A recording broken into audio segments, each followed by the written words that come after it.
Hello everyone, hope you're doing well. Welcome to the second video in our mental wellness series brought to you by Canadian Mental Health Association and Migrant Worker Community Program. Today's topic will be anxiety, depression, and stress. And I'm Pinky, and I'm the program coordinator for Migrant Worker Community Program. If you want to listen to this video in Spanish, Lisbeth will be covering this for our Spanish audience. You can find these videos on our YouTube channel, which is Migrant Worker Community Program, or our Facebook, again Migrant Worker Community Program. Everything will be linked in the description. Today we'll cover mental health, mental illness, anxiety, depression, stress, who's affected, recovery, and resources. When we think about health, we usually think of our physical health, but we also need to think of our mental health. Mental health is a state of well-being that includes your emotions. It is how capable you feel to cope with normal stresses of life, work productively and contently, realize your potential, and make a positive contribution to your community. When we talk about mental health, we are not talking about mental illness. They are not the same. Mental illness can be described as disruption in thoughts, feelings, and perceptions that are severe enough to affect your day-to-day functioning. Having mental illness does not mean you're crazy. It does not mean you're less capable. We cannot talk about mental illness without understanding where they come from. So what causes them? Mental illnesses are caused by a complex combination of our genetics, biological, personality, and environmental factors. Difficult life events such as violence and trauma during childhood or adulthood can also cause mental health and substance use problems or make them worse, especially if support for recovery is not available to the individual. Remember that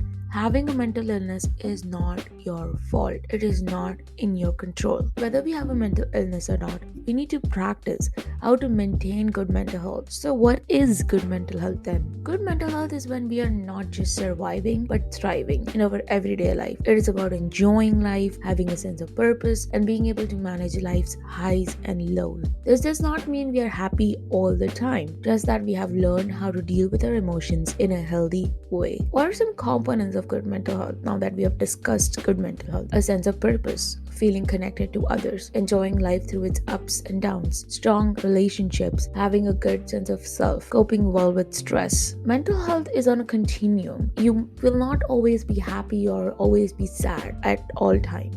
Not having mental illness does not mean you have good mental health. Having mental illness does not mean that you have bad mental health. Hence, mental health is always on a continuum. Mental health fluctuates. It is not concrete. It changes. You can have a mental illness but still be in a healthy state because it means the illness is being handled appropriately. You can also enter the crisis zone without having the diagnosis of a mental illness. People can move up and down the scale depending on how they manage the mental illness. Just because you cannot see mental illnesses in others does not mean that they're not there. Major depression affects approximately 5.4% of Canadian population and anxiety disorders affect 4.6% of the population. 1 in 5 people in Canada will experience a mental health problem or mental illness in their lifetime. By the age of 40, about 50% of population will have or have had a mental illness. Substance use disorders affect approximately 6% of Canadians. You are never alone. Often mental illnesses are looked down upon because of the stigma associated with them. What is stigma in mental health? Stigma refers to the disapproval expressed by society. It can include negative attitudes and unjust treatment towards mental illnesses and the people experiencing them. If we have a mental illness or feel judged by others, we need to keep moving forward and build our life with our mental health issues as only one part of us. We need to remember that our mental health issues do not define us, and the stigma in our society does not represent who we are and what we can do in our lives. In different cultures, mental illnesses are often dismissed. All cultures have different ways in which they look at mental health. So it's important to talk about culture and mental health. Culture influences how you understand emotions. You can feel invalidated when experiencing certain emotions because you might not feel supported by the people around you. There is a growing stigma that makes it difficult for the community to open up and ask for help. You're not mentally ill, you're just lazy, you're just too sensitive. Toughen up. Just get over it. You're being dramatic. You're crazy. When we hear these comments, it can make us feel like our feelings don't matter. If someone is saying this to you, remember that your emotions do matter and choose to distance yourself from insensitive comments. They are wrong. No matter what culture you come from and what values you have, understand that there is help out there for you. You're not alone. your feelings are valid, you can find support and coping mechanisms that work for you. So let's talk about who is affected by mental illnesses. Mental illnesses are very common. They affect people of all ages, education, income levels, and culture. It is not just the person that is affected by their mental illness, but the family members, friends, and colleagues of this person can also be indirectly affected and experience great suffering. Now that we've talked about mental illnesses, what causes them, and the stigma around them, and who is affected by them, let's talk about the most common mental illness, starting with anxiety. Anxiety is a normal emotion that helps us cope with difficult, challenging, or dangerous situations. Anxiety is common.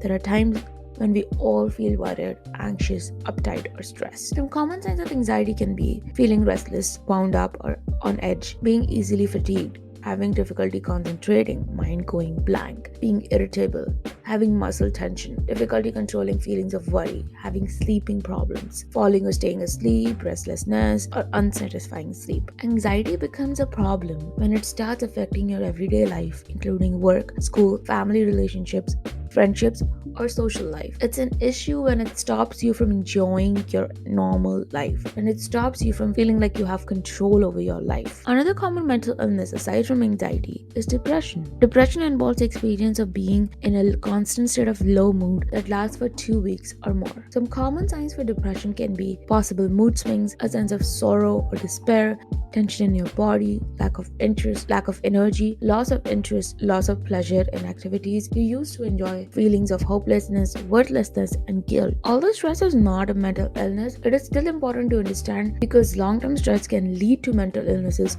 or make the existing ones worse. Stress is the physical, emotional, and mental strain that you feel when life uses a lot of your energy. Signs of stress overload can be memory problems, inability to concentrate, poor judgment, seeing only the negative, anxious or racing thoughts, constant worrying. Everyone experiences stress as a part of daily life, but it doesn't always look stressful for everyone. Stress can come from any situation or thought that makes you feel frustrated, angry, or nervous or anxious. Taking time to pay attention to the components of good mental health will help you learn to better manage your life stressors and feel more relaxed. So if you have a mental illness, what can you do? Remember that recovery is possible. Recovery does not mean we can get rid of mental health issues forever. Recovery allows people to learn the tools that work for them, to positively respond to life challenges, transform their life, and find ways to live beyond the symptoms. Remember, your mental illness is only a part of your life. It does not define you. It's not your entire life. Taking the first step can be the hardest, but asking for help is the most courageous thing you can do. Be willing to ask for help, whether it is asking support from your family, friends, or colleagues. Recognize that you do not have to do this alone. Talking to your doctor, a counselor, or a mental health expert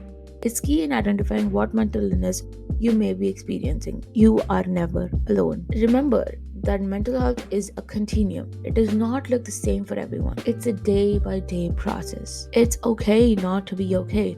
We're all human beings. We experience different emotions, sadness, happiness. We're angry, we're frustrated. It's okay not to be okay. We have bad days and we have good days. Or it's fine to take a step back and reflect on what you're feeling on that day. Your mental illness does not define you. No one else can heal you the way you heal yourself. This is your own special magic. Again, now we have some of the resources for you and your well-being. We are at the Migrant Worker Community Program. We are always a resource. You can reach out to this number or this email. Also, you can reach out to us via Facebook DMs. You can reach out to us on our website as well. We are always there to help you. Some other resources for you are Canadian Mental Health Association, Mental Health Crisis Text Line, Bounce Back, which is available in various languages.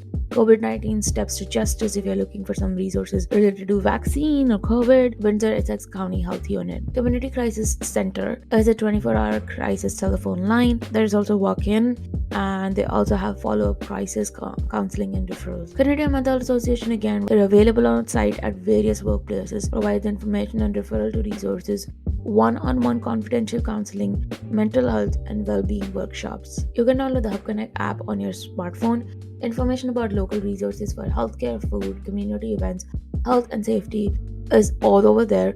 Our videos will also be uploaded over there, so you can just go check it out. It is specific to migrant workers and temporary foreign workers. You can scan this code and download the app on your phone right away. Again, if you have any questions, Please reach out to us via Facebook comments, Facebook DMs, Instagram comments, Instagram DMs, website, anywhere you reach out to us. Don't be shy. We always appreciate the questions. Thank you for listening. Feel free to send us your questions and our comments regarding this topic on Facebook. Thank you so much again.